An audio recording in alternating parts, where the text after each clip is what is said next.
Okay, hi everyone. So I'll be presenting a bit the development history, and I grouped the slides based on the maintainers of CVXPY. So I'll start with Steven, obviously. He's been running the show since 2013. He mentored everybody and has been guiding the software and also organized community events, demos, showcase CVXPY, and also conference talks. That's actually where I first met Steven 3 years ago at the SciPy conference. Yeah. And then after that came Akshay. During his PhD, he also helped improve CVXPY a lot. He led the development of a writing system that was inspired by compilers, and this led to the addition of new discipline languages on top of discipline convex programming that's supported in CVXPY, so discipline geometry programming and quasi-convex programming. And like Steven mentioned, Akshay also worked on discipline parametric programming, and that led to the extension of CVXPY called CVXPY lyrics. After that came Riley. Riley's here in the audience. If you have any questions, feel free to chat with him. He worked on adding quantum information atoms and also supporting non-symmetric cones, our exponential cones more naturally. And also, I've seen a lot of discussions and issues where Riley would have long comments and a lot of opinions there. So he helped improve the documentation and the overall quality of the software.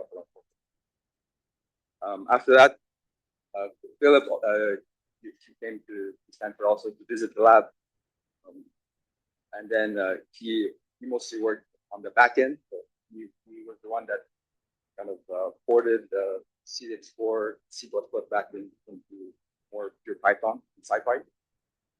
And then this enabled CVXPY on this thing called Pyodide, which allows you to run like Python purely on the web. So now, like some websites, you can run like experiments with CVXPY directly. Philip also modernized the CVXPY with like, CI workflows for build and testing, and also added benchmarks that run on every pull request to make sure that there's no regressions. And as history said, there's always a discipline for everything. So Philip also worked on his own extension of CVXPY for a saddle program. And then more recently, Max, I think he's supposed to be in the workshop. But I don't know where he is now. But he worked on another extension of CVXPY called CVXPY Gen. It's a similar idea of CVX Gen, but for CVXPY. So it's like code generation to get the problem data really quickly. And he also worked on adding differentiation code generation for CVXPY layers. And I think it's a real cool project, and he was able to run this quadcopter and with the fly and something like that. Yeah. So a bit about community growth.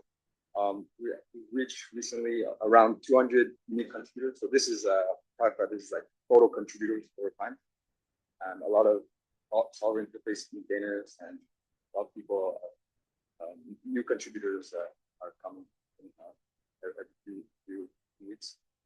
And yeah, so the present day CVXPY is mostly us three.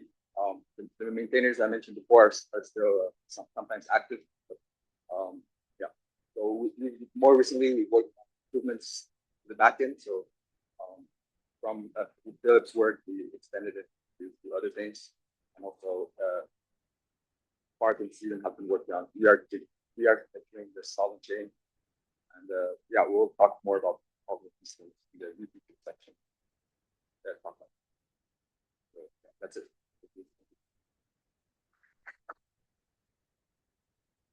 Yeah.